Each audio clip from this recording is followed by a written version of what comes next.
and others at their desk. So, Okay, that's great. okay. And I think there's about 6 or 7 of us, something like that, going to be listening in today. Perfect. No, I think you're fine. Mike and the audio pin number was for over here. Yeah, that's yeah. So you're fine. You're fine.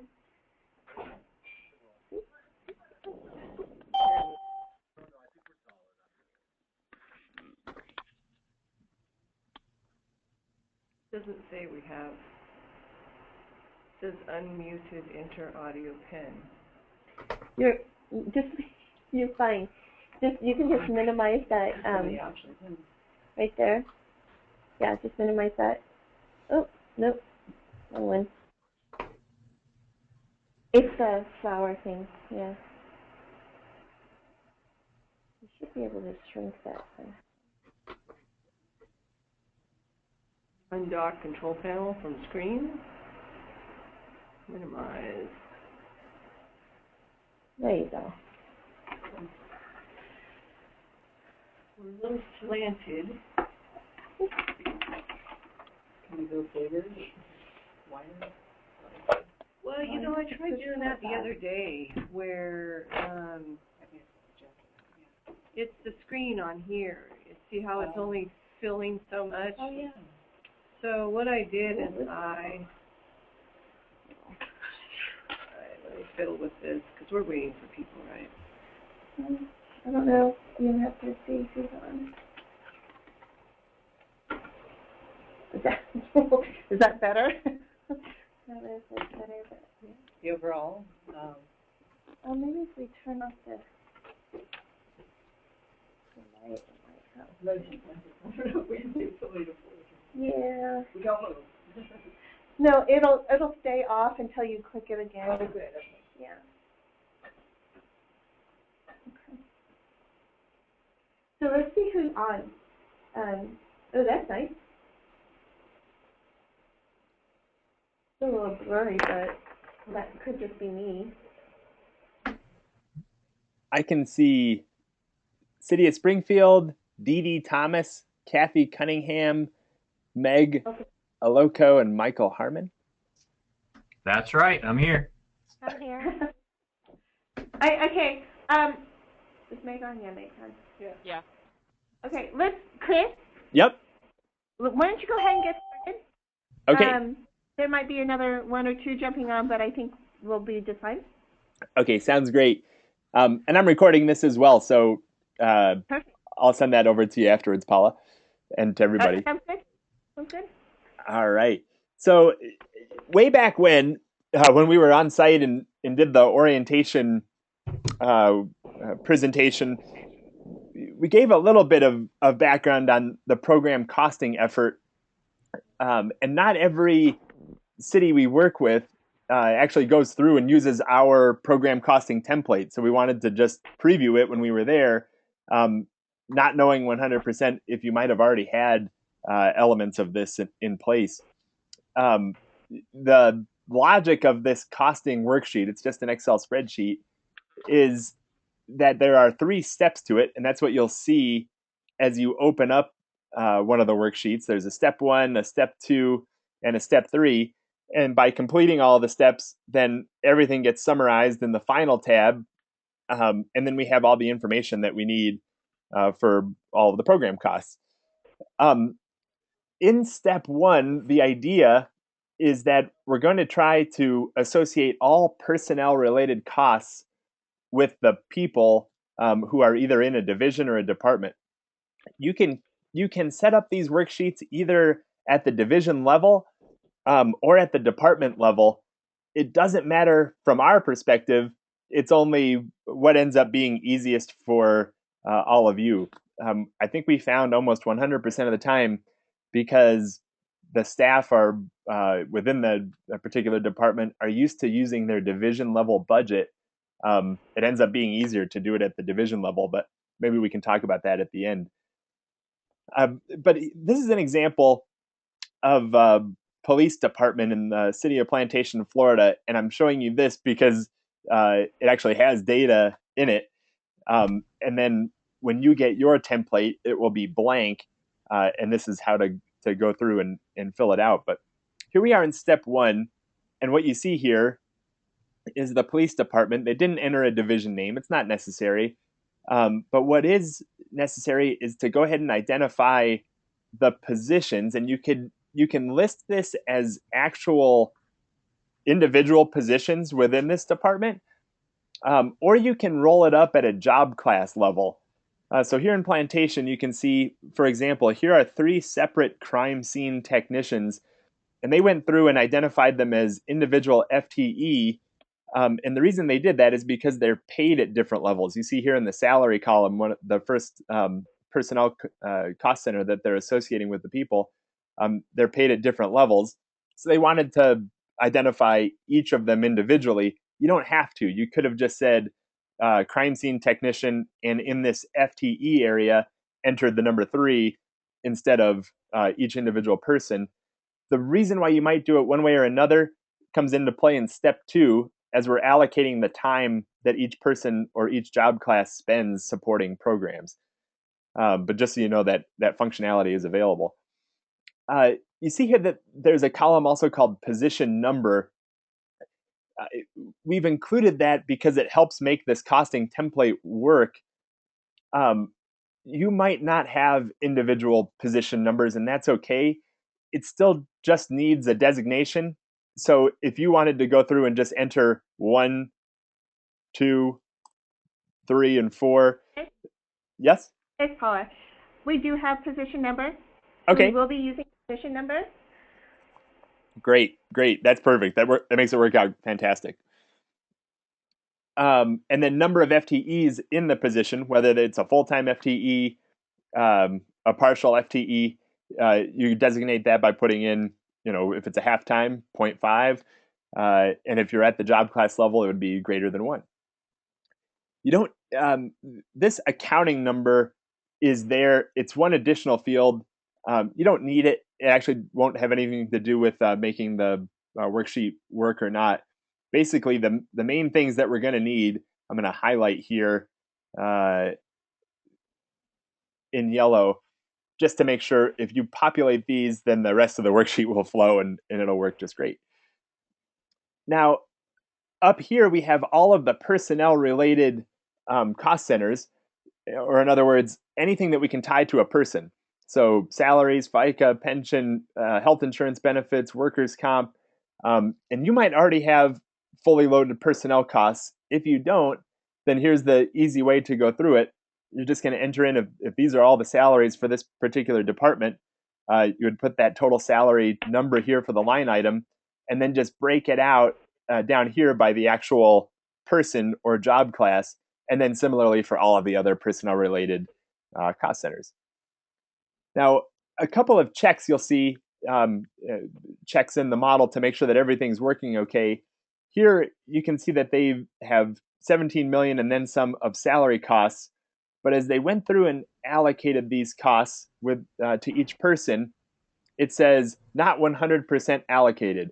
That means that they've come really close to allocating all those costs, but they need to check something and make sure that they've done it correctly. Whereas for all of these others, it's allocated 100%. And if you went overboard, I'll just type in $500 here. It'll let you know that you've over allocated the costs. There are a bunch of handy little check marks throughout the sheet. And then in the summary, there's one more that says, does everything tie out? Have we allocated all the costs as we had hoped to or not? Just to remind you and help you out so it's not just an ambiguous exercise. Okay, so that's step 1. We've now loaded, associated all personnel-related costs with the actual people. As we move to step 2 in the worksheet, what happens automatically... Chris, can I Yes. jump in for just a quick second? Yes. So just to let everybody on the phone know, I will actually be filling out step 1 for you. So what I will do is I will pull all the data out of our budget system, and you can let me know how you want it to group. Do you want your entire department, which I think the smaller departments probably do, or if you wanted to group these templates by your org number. So just let me know. We can work together to do that, but I will actually fill out step 1. Fantastic. Thanks, Paula. Okay?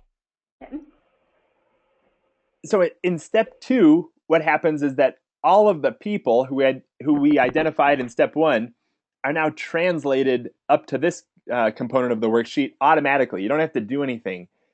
They just now exist up here. And their fully loaded personnel costs are totaled.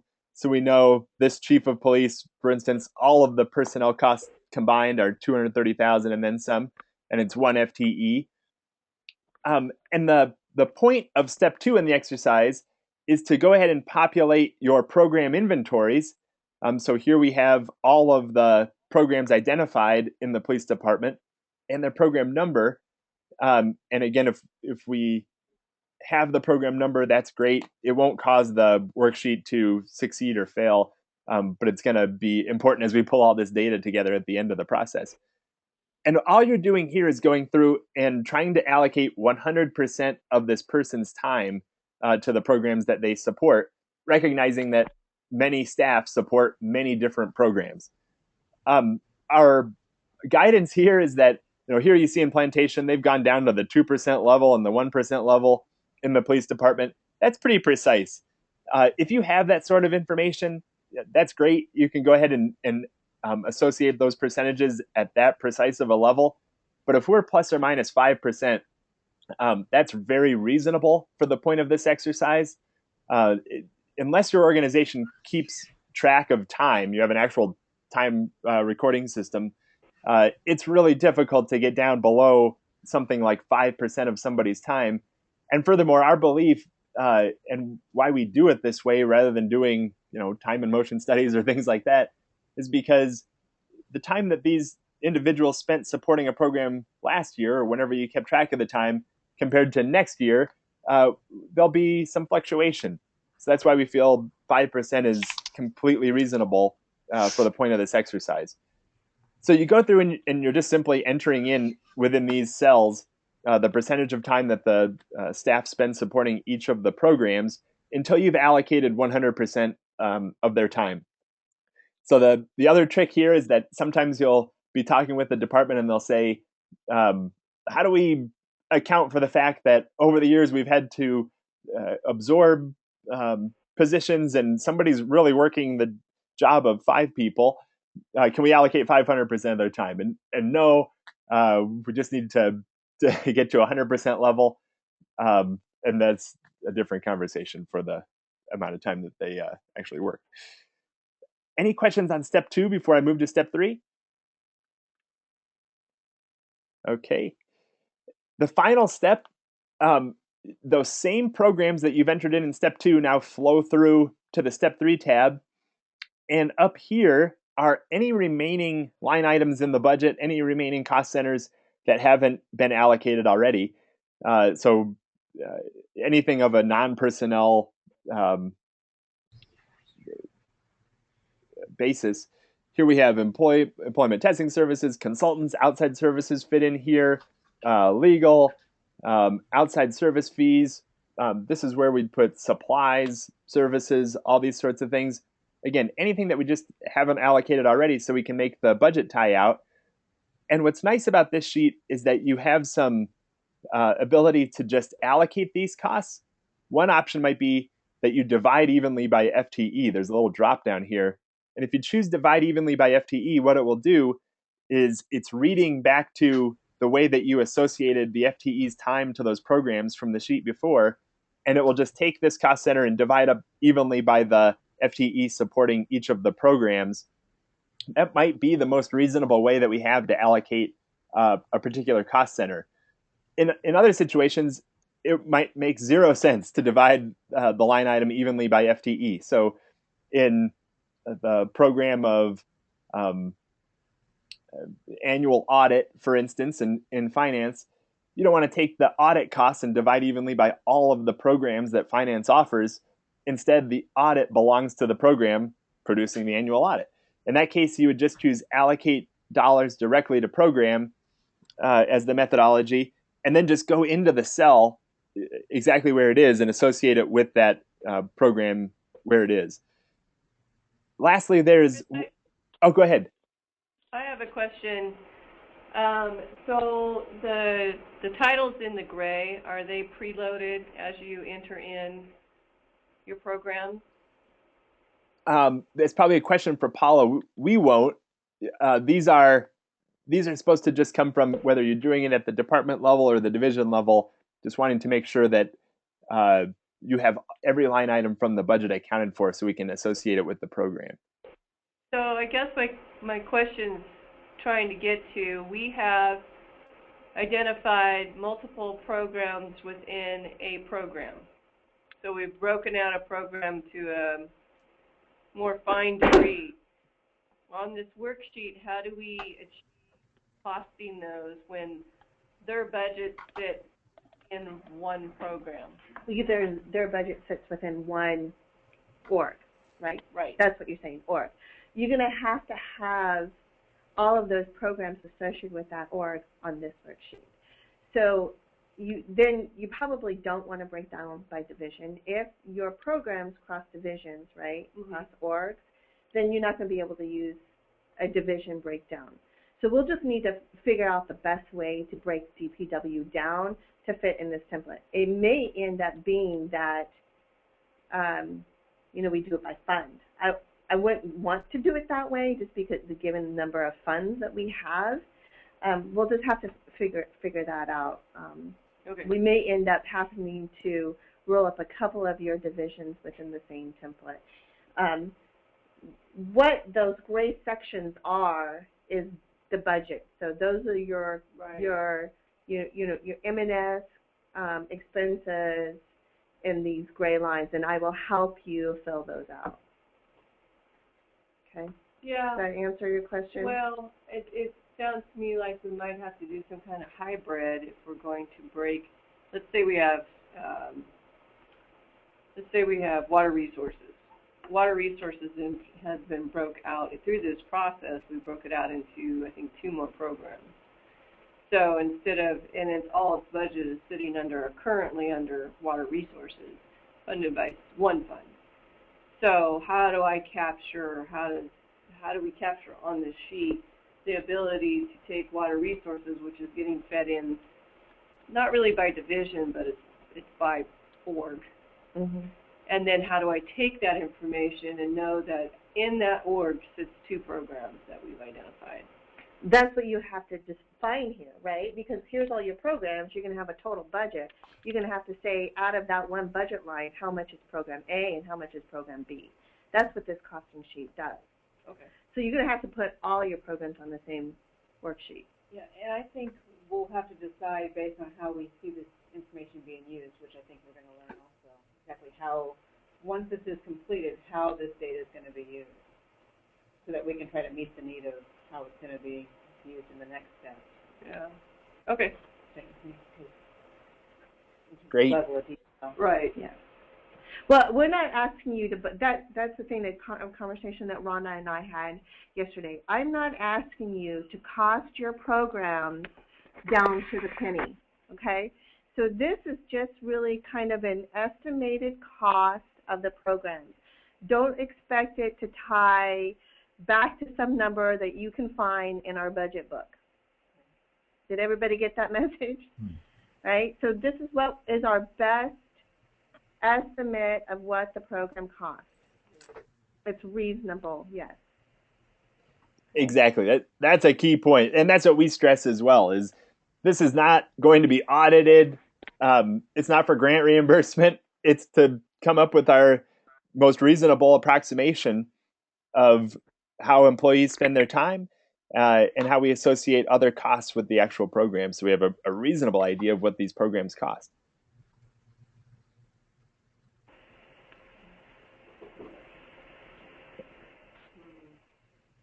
Okay, Chris, I think you can continue. All right. So that's the final step. Here's how it will look, and you'll have access to this red tab so you can kind of see, is it flowing correctly? Is the worksheet working? All of the program costs will then flow to this final summary tab. That's what we're looking at. So you can see all of the programs. You can see the number of FTE. We can see the costs associated with personnel as opposed to the costs that we just allocated in step 3, those remaining operating costs. Once again, up here, there's a double check to make sure that as we sum all of these costs and FTE, that everything ties out. And you remember, as I showed you from step 1, we hadn't associated all of the salary costs. So it reminds us right here that we need to check this and make sure that we're on target. And then you can go back into the worksheet and actually check it out. The last thing that you have the option to fill out here is what we call program revenue. And I know you've been talking about program revenue to the extent that you've participated in either the program scoring process or peer review, but we save this step for last in the summary so that as we look at these programs, if we know that there are actually dollars coming into the city, charges, fees for service, grants that are tied specifically to pay for a program, or in other words, if you stopped providing the program, you wouldn't collect these dollars any longer. We want to be able to recognize these program revenues because they can be useful in the model when we complete the process. And we save it for this last step because you now have something to compare to in terms of the program cost. And it does become interesting that sometimes you'll be collecting program revenue that you know is tied specifically to a program. And it might occur to you, wow, we're actually bringing in more revenue than what the program costs us. That's going to be something that'll be useful in the final model. But if you have that information, fees, charges for service, grants that come into the city, not interfund cost allocation, those sorts of things. These are specific program revenues. This is where to enter in that data, and then you're done. That's the last element. Okay, Chris, I'm gonna actually step in there. Finance will actually help you determine what that revenue number is. We have decided not to use indirects. That's like the services or charging out of vehicle maintenance or janitorial services as an indirect fee as revenue. Nor are we going to use voluntary hours or possibly donations as revenue. So finance is actually going to sit down and define what actual revenue is, and we'll help you fill in those columns. That's great. Great. Okay. Okay. Chris or Paula, can I ask a question or make a comment there? Sure. I think, Paula, one of the tricky things, and Kathy and I can probably work together with you to help on this, but for example, revenue coming into municipal court. You know, just think about a relatively simple example like revenue from traffic tickets. Mm-hmm. I'm working on one set of programs. Kathy's working on a different set of programs. I will, of course, take 99% of the credit for all the traffic revenue that comes in, and Kathy will take 98% of the credit for the revenue that comes in, because both of us have to be doing, both of those programs have to be functioning in order for any of it to work. So we're going to have to decide how to allocate that across. Right, and I agree with you. Finance hasn't, we have not been able to sit down with Bob yet. He's been out this week to define what that is. Okay. I did notice on the scoring sheets and the cost recovery section that question came up. When a traffic ticket is issued, who gets to use that revenue? Yes. Part of cost recovery for their program. Right. I hear Kathy quietly acquiescing that it's mine, right, Kathy? So we will be having those discussions with you. All right. So it's with any fines, right? Sure. So with any fine, the person giving the fine and the person receiving the revenue from it are usually two different programs. So we just kind of have to work those things out. Okay. So that's why I said that finance will, once we determine what we're going to call actual revenue, then we'll sit down and have those discussions about those revenue streams that cross programs or cross departments. Okay. How are we going to allocate those out? So Yes, we're aware. Great. Okay. Okay. Well, So any other questions about this template or for Chris, for the people who are on the phone? No questions from me. Nope, This I is think Kathy. it's pretty straightforward. excellent. Well, Paula, I will be following up with you to just hand over the blank worksheet, and then we all can go from there. And as you run into any questions with the tool itself, or somehow you put something into a cell that causes it to act funny, we're obviously going to be on call for that kind of support throughout the process. But from here, I'll just be sending the recording and blank worksheet to Paula, and we'll be off and running. All right, Chris, thanks. All right. Thanks, everybody. Thanks. Thank you.